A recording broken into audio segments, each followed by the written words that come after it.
Agora nós vamos falar sobre bioinsumos. A guerra entre Rússia e Ucrânia acabou abrindo uma janela para acelerar a pesquisa e o uso de adubos e defensivos feitos dentro da propriedade.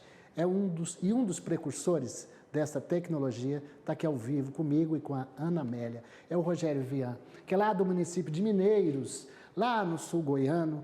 A fazenda dele faz divisa com o Parque Nacional das Emas e também com o Instituto Onça Pintada. Foi assim que eu conheci o Vian, Ana Amélia, o Rogério, e aí ele me mostra que a fazenda dele tinha rocha. E esse rapaz triturava pó, fazia rocha pó e dizia: Valteno, esse é um adubo fantástico. Mas quem tem que falar é você. Bem-vindo, obrigado.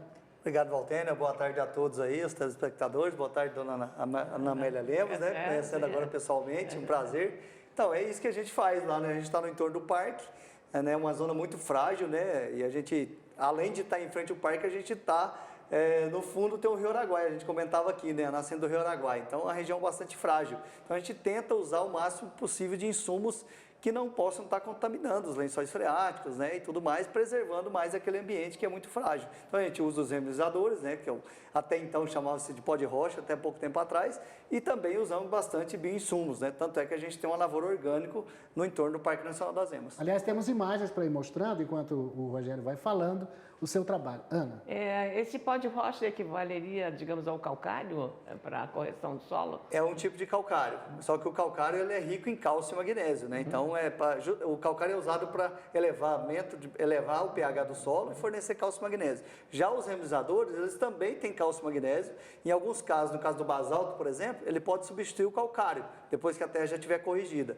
E ele fornece diferentes tipos de minerais, é uma tabela periódica quase que completa. Então a gente fala de remineralização do solo. Nosso solo já está desgastado, é um solo muito antigo, nosso solo é o mais antigo do mundo. Então você usando os remediadores, você consegue colocar os minerais de novo, os minerais primários, né, que não estão mais nesse solo. A gente está vendo imagens aí lá da fazenda, Rogério? Não, isso aqui é de um vizinho nosso, aqui de Rio Verde, um associado nosso do gás, que está fazendo um plantio direto, né? Ali passou a plantadeira plantando, um plantio direto em palhada verde, né? Que começou lá no sul. Exatamente, é um plantio direto. Na palha. A gente está inovando, plantando no verde. Esses são os remediadores, né?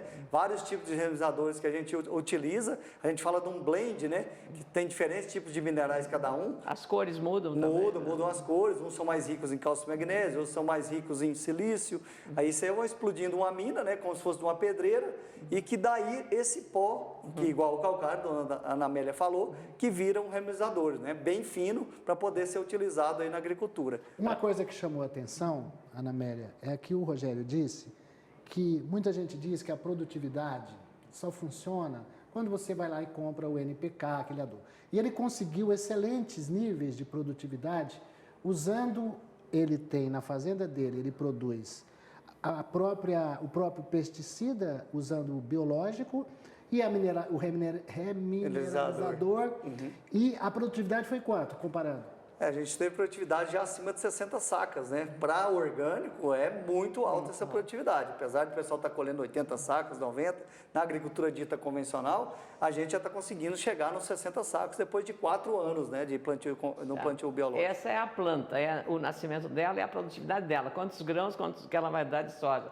E quanto à proteção dessa planta no momento dela se desenvolver em relação a inseticidas, aos insetos que aparecem, o que é que você faz? Então, a gente usa os bioinsumos, que é a grande tecnologia que existe aí, é milenar, né? Porque aqui no Brasil que a gente fala agora desse termo de bioinsumos, mas isso é feito muito já na China, no Japão, nos Estados Unidos, na própria Índia, né? É uma cultura milenar. A gente trabalha tanto com EMs, que são os micro-organismos eficientes, que a gente coleta na nossa mata nativa, a gente reproduz esses, traz para nosso ambiente esse micro-organismo que já não está mais nessa terra cultivada. E também utiliza os BTs, né, vários tipos de bacilos para controle de lagartas, para controle de percevejo. Também usamos micro e macroparasitoides para controle de ovos, por exemplo, de lagarta, ovos de percevejo.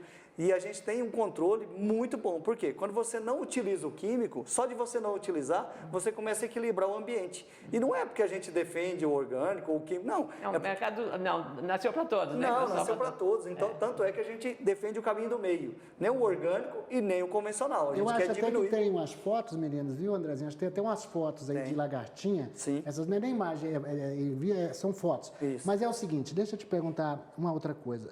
Você que acompanha e dá palestras pelo Brasil afora, você estava me falando o quanto que a agricultura dita convencional está migrando para essa agricultura, mas de baixo carbono já é uma proposta nossa, mas de bioinsumos. Qual o número que se tem hoje? Então, hoje a gente, só no nosso grupo, que a gente tem dados do nosso grupo, são mais de 7 milhões de hectares hoje que fazem o uso de bioinsumos em larga escala. De um total de quantos? 100 milhões, Hoje por aí? com 40 milhões só de soja, né? Só de soja hoje são 40 milhões de hectares. Então, entre 7 milhões de hectares já utilizam essas técnicas de bioinsumo. Agora, a gente está notando também que a própria agroquímica, a indústria agroquímica de grande produção desses insumos, ela também está buscando tecnologia avançada para usar os bioinsumos. Exatamente. Para exatamente haver menor índice de contaminação ou de, digamos, prejuízos eventuais, entre aspas, ao meio ambiente. Exatamente. Então, mas vocês são parte desse processo Somos também. parte do processo. Tem a indústria que produz as químicas, estão migrando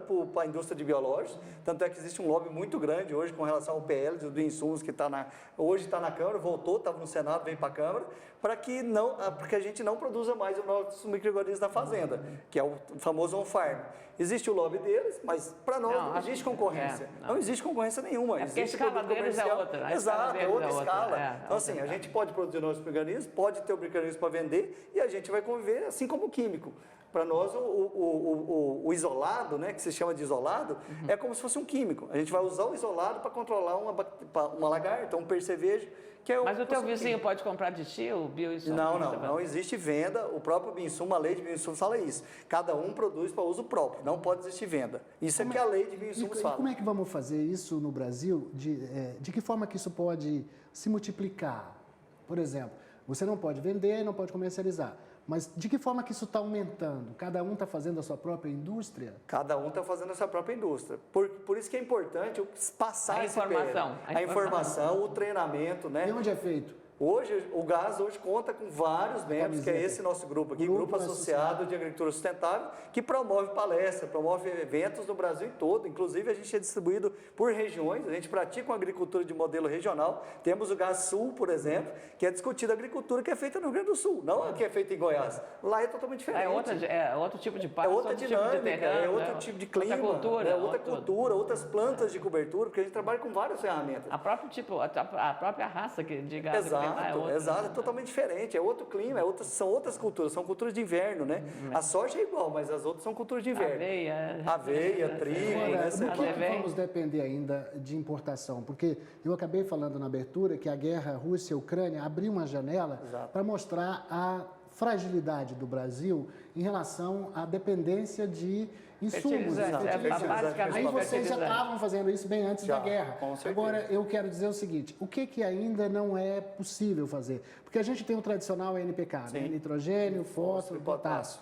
Então, no caso dos remineralizantes que você falou, eu tenho o quê? É o nitrogênio? Eu tenho o fósforo, o potássio e a tabela periódica inteira, não tem o nitrogênio. Pois é, não tem o nitrogênio, esse você precisa importar. Isso a gente importa, mas também está diminuindo. Por quê? Porque a gente usa crotalária, usa plantas de cobertura que fixam nitrogênio. Tem Bradyrhizóbio, que é uma bactéria também que fixa nitrogênio. Inclusive, agora a gente participou de uma premiação da doutora Joana Dobenheim, né, que já é falecida já há mais de 23 anos, que mostra exatamente isso. Tem uma bactéria que fixa nitrogênio do ar, né, que chama-se Bradyrhizóbio. E tem um azospirilo que fixa nitrogênio para o milho, também para gramíneas. Então, a gente tem tecnologia hoje, tanto é que a gente não precisa usar nada de ureia, nada de nitrogênio para produzir soja, ao contrário dos Estados Unidos. Os Estados Unidos não produzem. É agronomia? Eu sou agrônomo, sou engenheiro agrônomo. Então, e o que significa de economia isso para o produtor, se a gente fosse comparar hoje? Cara, só o Bradyrhizóbio é uma economia de mais de $1 bilhão por ano para o Brasil. Só o Bradyrhizóbio, para você ter uma ideia. Fora os outros micro-organismos. A gente tem a maior coleção de micro-organismos do planeta. Está no Brasil, porque a gente está num país biodiverso. Você disse que toda fazenda tem rocha. Toda Quase região não. tem, Toda fazenda região não. tem. Eu conheço produtores que E têm você a disse sorte que- de ter rocha lá. Mas você disse que quase toda rocha pode ser usada? Quase toda rocha pode ser um pó de rocha. Por exemplo, tem vários mineradores que trabalham com brita zero, com asfalto, que tem pó de rocha lá. Que é só pegar o Calcário rejeito, mesmo, né? é o próprio calcário, tem algumas Sul. minas de calcário que também tem pó de rocha, que vende os dois materiais, inclusive. Que defende, né? Eu vi no Peru, tem uma rocha comestível. Olha aí. Mineral comestível, Rogério. Eu fiquei Então, impressionada. Eu vi os Ela elefantes mostra. comendo areia esses dias, né? Eu estava assistindo um documentário do Gabão, e os elefantes vão à praia para comer areia.